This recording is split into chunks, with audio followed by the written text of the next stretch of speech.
Greetings loyal subscribers and honoured guests. While the last couple of power packs have been a bit thin on quality entertainment, Power Pack 53 promises to be quite an improvement with 4 games for us to enjoy.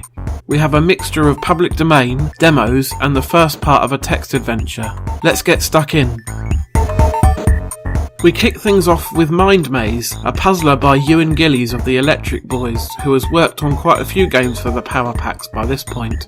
The idea is to turn all of the blocks to stars, and clicking on a block will change all tiles that are connected to it in a horizontal or vertical line to the other type. I have seen this type of puzzle before in other games throughout the years, and I usually solve them by trial and error. The puzzles in Mind Maze have quite a strict time limit though, and should you fail you're sent all the way back to the beginning. I find that rather annoying. I think you should be able to start from the last puzzle you solved, or there should be checkpoints after certain puzzles. Apparently the rules change after the first 16 puzzles out of 32 total, and from that point the tiles change diagonally instead. I'm not good enough to get that far though, I only managed to get to the 3rd puzzle. The graphics are fairly rudimentary, but there's a nice tune to listen to while you play. If you're a fan of a good head scratcher, you may get some enjoyment out of this. This is followed up by Darkest Road Part 1, an epic text adventure where the goal is to defeat the evil Black Wanderer with the magic of the Silent Song, according to the brief write-up in Commodore Format 53. As you probably already know, I don't have much patience when it comes to text adventures, greatly preferring the point-and-click games that they eventually evolved into.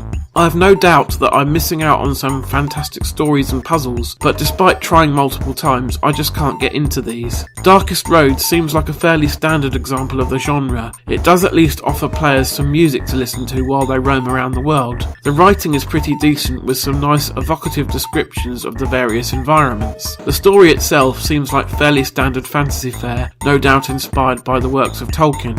Give it a try if you like that sort of thing. Flipping over to side 2 now, we kick things off with a playable demo of B-52, a game that was due to be published by Codemasters but ended up being self-published by the developer, according to what I managed to find out on the internet. You take control of B number 52 and your objective is to go out and collect pollen in order to make honey. While you're doing this, all sorts of hostile bug bastards will be out to get you. The game has some nice, colourful graphics with some decent, if a little small, sprites. It's a shame there's no music during the gameplay. This may just be a demo thing though. Once you know what you're doing, this demo stage is incredibly easy and can be finished in a few seconds. I would like to see a bit more of the finished game. I think it shows quite a bit of promise. Finally, we have another public domain version of Tetris, something that was very common back in the day. As you may have guessed from the title though, the twist with Artris is that each time you complete a level you are treated to a rather nice piece of artwork to goggle at. This version of the game plays pretty decently, but other than the art it doesn't really do anything we haven't seen dozens of times before.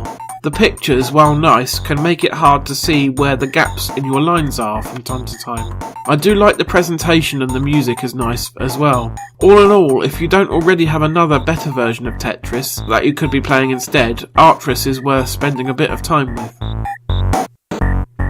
So there we have it. Overall, Power Pack 53 is a big improvement over the last few. I hope this upward trend continues for a while to come. I'll be back in a fortnight with Covertape Chaos 54, where we will find out. So I'll see you then, and in the meantime, take care.